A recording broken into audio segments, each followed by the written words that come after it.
Hi guys, welcome to my YouTube channel G K infotuber. Guys, आज हम पढ़ेंगे हमारे एक बहुत ही इम्पोर्टेंट इंडियन राइटर के बारे में। एंग्लो इंडियन ऑथर भी आप उनको कह सकते हैं। उनके बारे में पढ़ेंगे। रस्किन बॉन्ड, जैसे भी आपको नाम दिखाई दे रहा है स्क्रीन के ऊपर, रस्किन बॉन्ड। इनको हमारे लिटरेचर के अंदर दादा के नाम से भी जाना जाता है और इनकी एज भी अभी काफ़ी हो चुकी है। 1934 ये बॉर्न ये हैं और अभी भी ये लिख रहे हैं अपना लिटरेचर। अभी पिछले बर्थडे पर भी इन्होंने अपना जो बुक है वो एक रिलीज़ की थी और उसके बाद में अभी भी इनका लिखने का है जो वर्क है वो अभी भी जारी है। और इन्होंने बच्चों के बारे में बहुत कुछ लिखा है। और इनके जन्म के बारे में थोड़ा सा बात कर लेते हैं। इनके बारे में मैं बता देती हूँ कि रस्किन बॉन्ड का जन्म है वो हिमाचल कसौली के अंदर हुआ था। और इनका जन्म कब हुआ था? इनका जन्म आज ही के दिन 19 मई 1934, 19 मई को इनका जन्म हुआ था 1934 के अंदर। इसीलिए मैंने मेरा वीडियो बनाने का मकसद इनका इसीलिए आज बना कि आज उनका बर्थडे भी है। तो आज ये 88 ईयर्स के हो गए हैं। तो आज इनका जन्मदिन भी है 19 मई 1934 को। ये हिमाचल कसौली में पैदा हुए थे। लेकिन जब ये 4 साल के थे तो उस टाइम क्या हुआ था कि इनके मम्मी पापा का है वो डिवोर्स हो गया था। इनके पापा थे एब्रे बॉन्ड के नाम से इनके फादर का नाम था। तो वो एक ऑफिसर थे रॉयल एयरफोर्स में इंडिया के अंदर। तो एयरफोर्स के अंदर ये ऑफिसर थे और इनकी मम्मी पापा का जब डिवोर्स हुआ तो ये 4 साल के थे। उसके बाद इनकी मदर ने है वो किसी और इंडियन से शादी कर ली थी। लेकिन उनकी भी डेथ है वे कुछ टाइम बाद मलेरिया से, इनके जो दूसरे फादर हैं उनकी भी डेथ हो गई थी। और उसके बाद ये इन्होंने क्या किया कि अपनी दादी के पास देहरादून चले गए।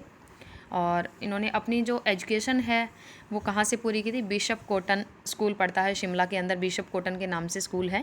तो वहाँ अपनी एजुकेशन पूरी की। कुछ टाइम के लिए मसूरी में भी ये रहे और लंदन भी गए थे अपनी पढ़ाई पूरी करने के बाद। वहाँ इनका मन नहीं लगा तो फिर वहाँ से ये वापस आ गए। उसके बाद 17 साल की एज में इन्होंने अपना पहला एक नावल लिखा, रूम ऑन द रूफ, जिसने एक बहुत अच्छा प्राइज़ भी जीता था। जॉन लेवलिन इन राइस प्राइज़ के नाम से एक प्राइज़ जीता था 1957 के अंदर। और इन्होंने कभी शादी नहीं की और इनकी एक एडोप्टेड फैमिली है, उन्हीं के साथ ये मसूरी में रहते हैं। तो आज इनके बारे में थोड़ा सा हम जानेंगे। ये तो थी थोड़ी सी इनकी बैकग्राउंड की बातें। रस्किन बॉन्ड इन्होंने बहुत कुछ लिखा है, बहुत कुछ। फिर भी मुझे इतना मुश्किल लग रहा था कि मैं कौन सा इनका वर्क है वो इंपॉर्टेंट मानूँ और कौन सा नहीं मानूँ। फिर भी मैंने एग्ज़ाम पॉइंट ऑफ व्यू से कुछ एक इम्पोर्टेंट वो लेने की कोशिश की है जिन पे इनको अवार्ड मिला है। कुछ एक इनके इम्पोर्टेंट वो है जो नोटेबल वर्क के रूप में माने जाते हैं, जो काफ़ी फेमस है। और कुछ एक वर्क वो हैं जो बिल्कुल लेटेस्ट हैं, जो अभी 2022 के अंदर आने वाले हैं इनके। तो मैंने वो लेने की कोशिश की है और इनके इम्पोर्टेंट अवार्ड। तो आज हम इनका देखेंगे इस वीडियो के अंदर कि इनके बारे में क्या कुछ है। Ruskin bond is an Anglo Indian author. Anglo Indian author ये माने जाते हैं। His father Embry bond was an officer of the royal air force post in India. और इनके पिता क्या थे? रॉयल एयरफोर्स के अंदर एक ऑफिसर थे। और इनकी एजुकेशन मैंने जैसे आपको पहले भी बताया था कि बिशप कॉटन स्कूल शिमला से हुई थी। और ये 19 मई 1934 को बोर्न हुए थे। तो आज इनकी एज कितनी हो गई है? 88 ईयर्स ओल्ड ये हो गए हैं। मे बी आज भी ये कुछ नया करें, क्योंकि मोस्टली ये क्या करते हैं, जब भी कुछ लिखते हैं तो अपने बर्थडे के ऊपर ही उसको मतलब रिलीज़ करते हैं।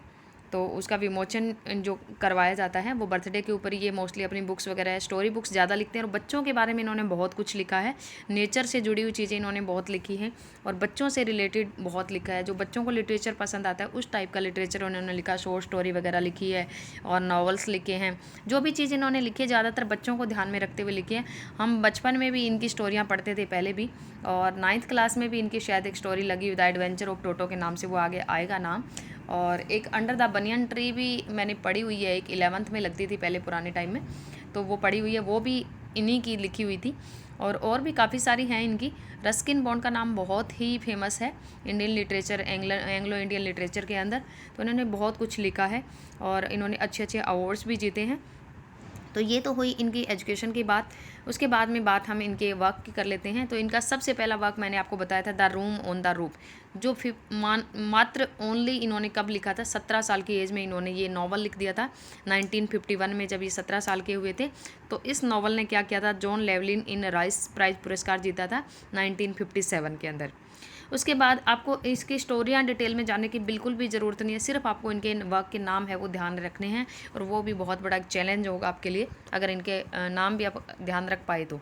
Our tree still grows in Dehra, ये भी एक इनका वर्क है, बहुत ही इंपॉर्टेंट वर्क आप कह सकते हैं। Our tree grows in Dehra, इस ये इम्पोर्टेंट क्यों है, क्योंकि इस वर्क ने 1992 के अंदर साहित्य अकादमी अवार्ड जीता था, साहित्य अकादमी अवार्ड जीता था, तो इसलिए ये बहुत इंपॉर्टेंट हो जाता है। साहित्य अकादमी इसने भी जीत लिया। The room of the on roof, इसने भी एक अवार्ड जीत लिया। उसके बाद नाइट ट्रेन एट द्योली, ये BA सेकेंड या फाइनल ईयर के अंदर अभी भी लगता है ये, द नाइट ट्रेन एट द्योली, ये एक स्टोरी है, ये भी देहरा स्टेशन की स्टोरी है। उसके बाद में accrue for all the seasons, ये भी इनका एक स्टोरी है। द एडवेंचर ऑफ टोटो, ये 9th क्लास में शायद अभी भी लगी हुई है, द एडवेंचर ऑफ टोटो। और उसके बाद में द ब्लू अम्ब्रेला, ये भी इनका एक इम्पोर्टेंट वर्क माना जाता है, the blue umbrella. Flights of pigeon, ये भी इम्पोर्टेंट वर्क है इनका। द पेंथर्स मून, ये भी एक इनका वर्क है। उसके बाद में लेटेस्ट जो 2 बुक इनकी अभी पिछले साल ही इन्होंने लिखी है और अभी शायद इस साल आ जाएंगी, तो how to live your life, ये 2022 के अंदर इनकी आने वाली बुक है। How to live your life declare कर दी है इन्होंने। A little book of India celebrating 75 years 2022, एक बुक ये है कि लिटल बुक ऑफ इंडिया के ऊपर इन्होंने लिखा है, इंडिया के ऊपर इन्होंने इंडिया से अपना लव दिखाया है। सेलिब्रेटिंग 75 ईयर, 75 साल इंडिया की आज़ादी को सेलिब्रेट करते हुए उन्होंने ये बुक लिखी है। How to live your life, आप अपनी लाइफ कैसे जी सकते हैं, आपको अपनी लाइफ कैसे जीनी है, ये 2022 के अंदर ये इनकी 2 बुक हैं वो आने वाली है। एंग्री रिवर, ये भी इनका एक वर्क है। फॉलिंग इन लव अगेन, ये भी इनका एक वर्क है। और भी काफ़ी सारी ऐसी स्टोरीज है जिसमें चिल्ड्रन से रिलेटेड आपको मतलब इनके टाइटल्स मिलेंगे कि बच्चों को कौन सी चीज़ें होती है, लिटरेचर, फेवरेट लिटरेचर आप कह सकते हैं बच्चों के लिए, चिल्ड्रन लिटरेचर कह सकते हैं आप। तो 500 से ज़्यादा इन्होंने बच्चों के लिए लिखा है, 500 से ज़्यादा इन्होंने क्या किया है, शॉर्ट स्टोरी वगैरह लिखी हैं, कहानियाँ लिखी हैं इन्होंने, और 50 के आसपास तो इन्होंने सिर्फ बच्चों के लिए लिखा है। और इन्होंने पद्मश्री अवार्ड भी जीता था और पद्म भूषण दोनों जीते हैं, जो बहुत ही मतलब आप कह सकते हो कि रिस्पेक्टेड अवार्ड माने जाते हैं। तो साहित्य अकादमी अवार्ड मैंने जैसे आपको बताया 1992 में अवर ट्री ग्रो इन देहरा वाले वर्क के लिए जीता इन्होंने। पद्मश्री 1999 में इन्होंने जीता। उसके बाद में इनको पद्म भूषण दिया गया 2014 के अंदर। और जॉन लैली इन राइस प्राइज़ है, ये इनको कब मिला था, 1957 के अंदर। और एक इनका टीवी शो भी आता है, एक था रस्टी टू, ये टीवी शो भी है, इन्हीं के वर्क्स के ऊपर ही है टीवी शो इनका, एक था रस्टी 2, तो इस पे भी काम किया गया है, इंडियन मतलब सिनेमा के अंदर भी काम किया गया है। तो रस्किन के बॉन्ड के बारे में आप जितना जानोगे उतना कम रहेगा, क्योंकि इनके वर्क बहुत ज़्यादा है। मुझे लिखते टाइम भी इतना कन्फ्यूज़न हो रहा था कि कौन सा इंपॉर्टेंट है, कौन सा अनइम्पोर्टेंट है, फिर भी मैंने बहुत ज़्यादा सोच समझ के वही लिखने की कोशिश की जो हमारे एग्जाम पॉइंट ऑफ व्यू से इम्पोर्टेंट है। सबसे मेन बात तो यही पूछी जा सकती है आपसे कि किस टाइप के राइटर थे, किस टाइप के ऑथर थे, या ज़्यादा से ज़्यादा इनका ये पॉइंट आता है कि बच्चों के बारे में लिखने वाले, जिन्होंने बच्चों के बारे में लिखा है, बच्चों के बारे में शॉर्ट स्टोरी होगी या बच्चों को ध्यान में रखते हुए जो चीज़ें लिखी है वो कौन से हैं। तो रस्किन बॉन्ड है, पद्मश्री, पद्म भूषण जो और साहित्य अकादमी, जिनको तीनों पुरस्कार मिले हुए हैं इंडियन लिटरेचर के अंदर, तो वो भी रस्किन बॉन्ड माने जाते हैं।